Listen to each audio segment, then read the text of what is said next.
Ladies and gentlemen, today I want to talk about something that touches every single one of us: the deep desire to achieve whatever we want in life. Whether it's building a career, finding peace, creating art, becoming financially free, or changing the world, we all have dreams. But most people stop at the dreaming stage. Why? Because they don't know how to take their dream and turn it into a clear, unstoppable journey. Let me tell you the truth. Success is not about luck. It's not about being born into the right family, having the most resources, or being the smartest person in the room. It's about having the right mindset, a plan, and the ability to keep going no matter what. Here's the secret: you can achieve anything you want if you're willing to pay the price. That price is focus, effort, discipline, learning from failure, and sometimes walking alone when others doubt you. But it's worth it. Because the moment you take control of your life and say, I will do whatever it takes, the world starts opening doors where there were only walls. You don't have to be perfect. You just have to be committed. So start today. Don't wait for permission. Set your goal. Break it into steps. Surround yourself with people who lift you higher. And most of all, believe that you are capable of achieving more than you can even imagine. Remember, the only limit is the one you accept. Everyone has dreams. Everyone wants something more. More freedom, more success, more peace, more happiness. We all carry within us a vision of a better life, a better version of ourselves, a future we can be proud of. But here's the hard truth. Desire by itself changes nothing. Wishing for something doesn't bring it closer. Thinking about it, talking about it, or even praying for it without action is like standing at the edge of a river and hoping a bridge will magically appear. You can stare at the other side all day, but unless you build that bridge yourself, you will stay exactly where you are. The world is full of people with big dreams, but it's also full of regret. Why? Because dreaming is comfortable. Action is not. Action means facing failure, stepping into discomfort, learning new skills, sacrificing time, and staying consistent even when you don't feel motivated. That's why most people stop at desire. They confuse wanting with working. Desire is only the spark. It's not the fire. The fire comes from discipline, commitment, and a relentless pursuit of progress. Real achievers treat their dreams like missions, not fantasies. They don't just hope to be great. They decide to be great and back that decision with action every single day. You can want to be a writer, a doctor, a millionaire, an artist, but if you're not putting in the hours, the practice, the effort, then you're only playing with the idea of success, not pursuing it. People often say, I want to change my life, but then continue living the same day over and over again. Wanting isn't rare. Doing is. The world doesn't reward intention, it rewards results. And results only come when desire is followed by deliberate, focused, and repeated action. So ask yourself, what are you doing today that proves you really want it? Not just in your words, but in your routine, your discipline, and your sacrifices. 2. Everybody wants success. Everyone wants to be admired, respected, and remembered. They want the rewards, the lifestyle, the recognition, the peace of mind, the freedom. But what most people don't want to talk about is this: every dream has a price, and you must be willing to pay it in full, with no shortcuts, no discounts, and no exceptions. There is a cost to everything worth having. A cost in time, a cost in energy, a cost in comfort, in sleep, in ego, in relationships. And those who truly rise are the ones who accept that cost, not with resentment, but with willingness. They understand that success doesn't come with a receipt. It comes with sacrifice. You want to build something meaningful? It will cost you your evenings, your weekends, your old habits. You want to master a skill? You will have to trade entertainment for repetition, distractions for discipline. You want to transform your life? It means breaking cycles, letting go of comfort, and doing the hard, unglamorous work that no one claps for. Too often, People admire the results, but ignore the road. They see the shine, but not the scars. They look at someone else's peak and forget the climb. The long, grueling climb filled with failures, doubts, and lonely nights. They want the view from the top without earning the ascent. But life doesn't work that way. Greatness demands payment, and it demands it in advance. This is why so many people quit. They begin the journey with excitement, but the moment the struggle hits, the moment progress feels slow and the grind gets real, they back away. Why? Because they wanted success to be convenient. But convenience is not part of the price. Consistency is. Resilience is. And so is the willingness to keep going long after the motivation has disappeared. You will pay the price, either now in the form of effort, sacrifice, and discipline, or later in the form of regret, mediocrity, and wondering what could have been. That's the truth most people avoid.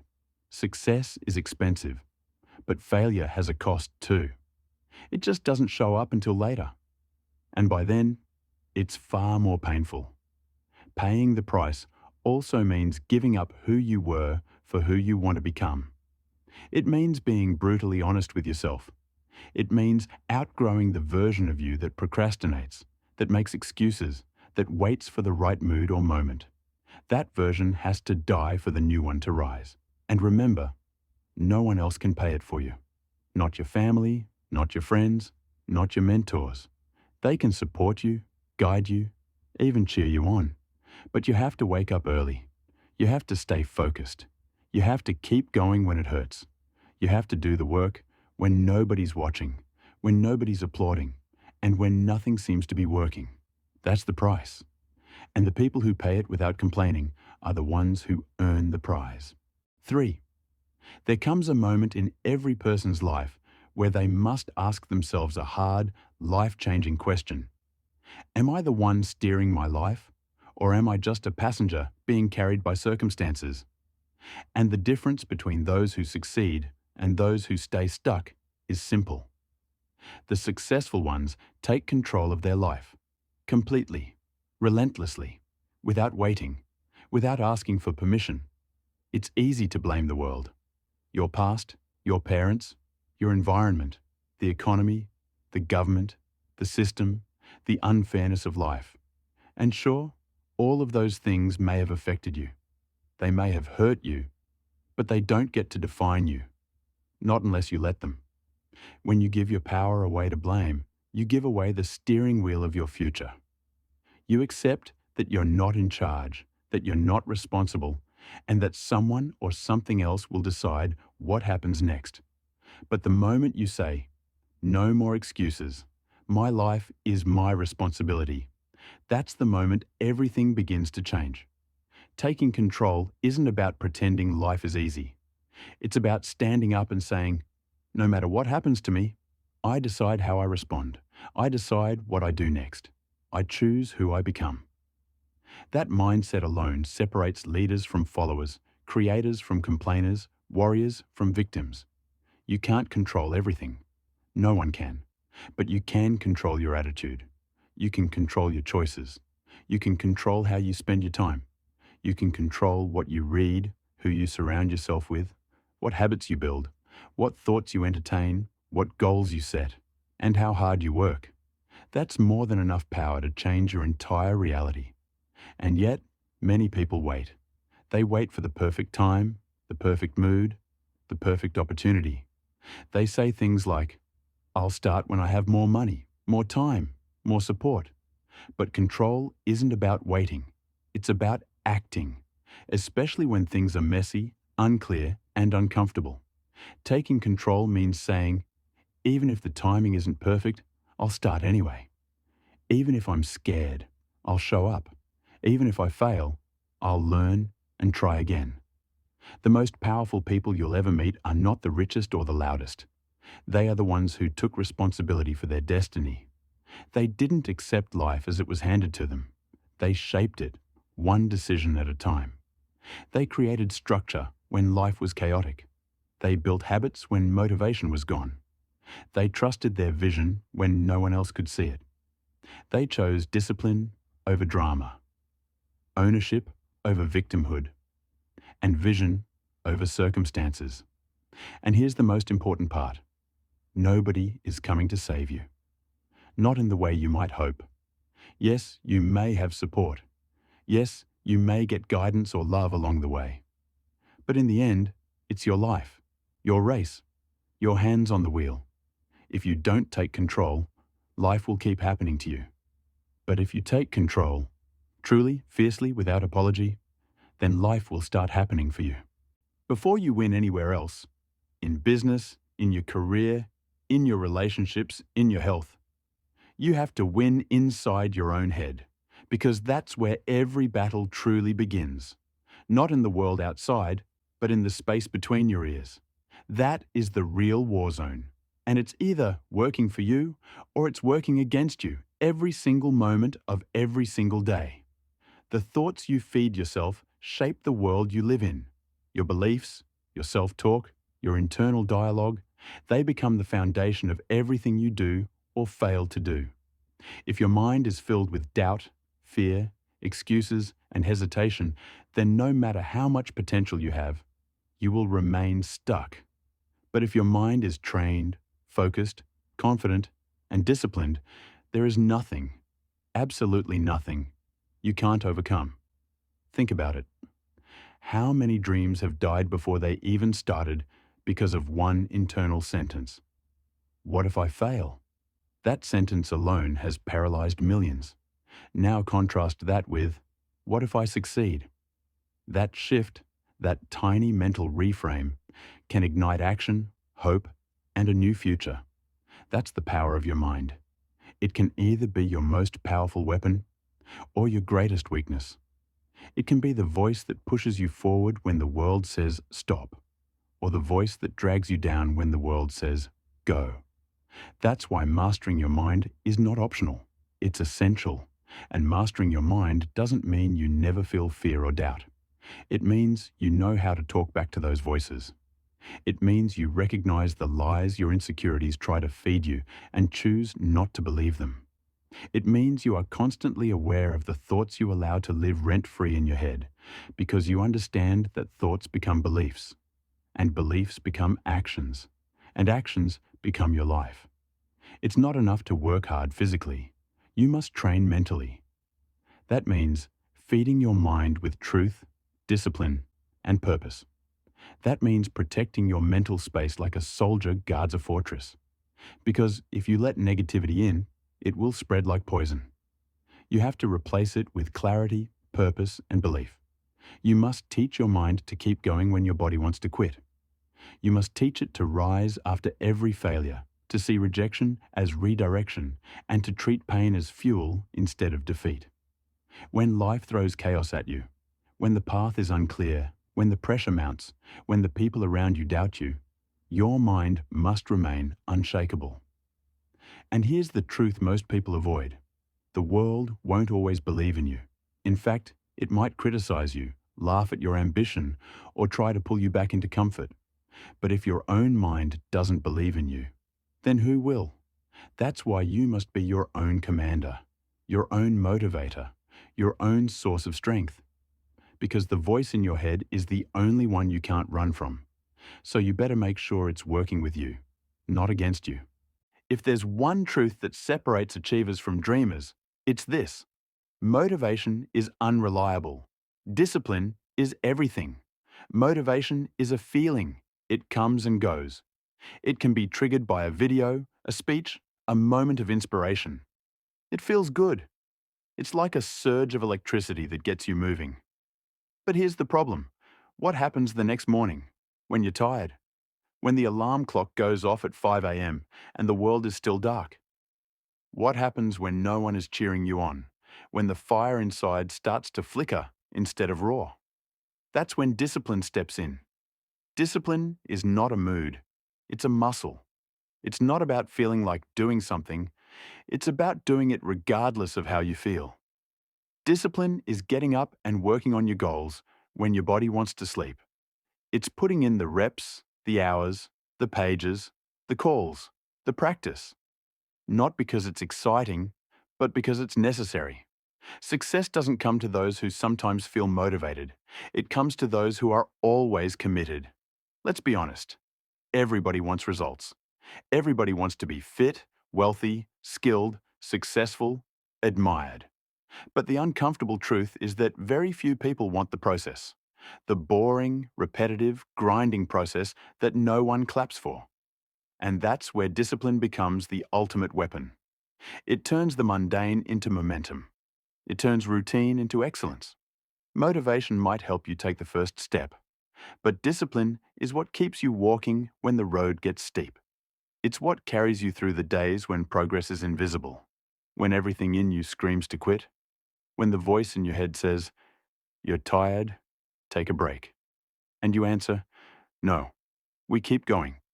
And understand this. Discipline is a form of self-respect. It means you care enough about your future to sacrifice for it today.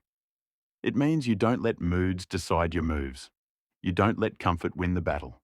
You choose long-term purpose over short-term pleasure again and again because you know what's at stake. It's not about being perfect.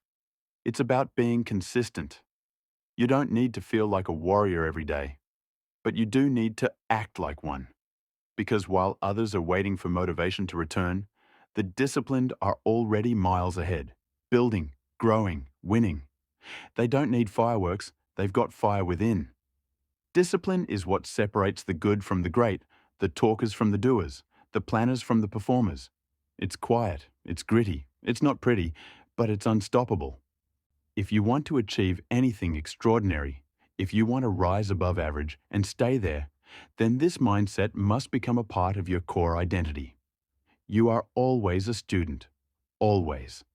The moment you believe you've arrived, the moment you think you know enough, is the moment you begin to fall behind. The world is changing, fast. Technology evolves, industries shift, new tools emerge, trends rise and fade, and the rules are constantly being rewritten. What worked yesterday may not work tomorrow. What got you here won't get you there. So if you stop learning, if you stop growing, if you refuse to adapt, you don't just stay still. You start to decay. Look at every great innovator, leader, and legend. What do they all have in common? A relentless hunger to learn. They read. They ask questions. They listen more than they speak. They study the game, and then they evolve it. They aren't afraid to say, "I don't know," because they understand that ignorance isn't weakness. Staying ignorant is. When you stop learning, you stop expanding your potential. You become locked inside yesterday's mind. But when you stay curious, when you remain humble and hungry, you unlock doors that others can't even see. You begin to spot opportunities where others see problems. You stay ahead because you never assume you've reached the top. And that's what keeps you climbing. Adapting doesn't just mean learning facts or gaining degrees.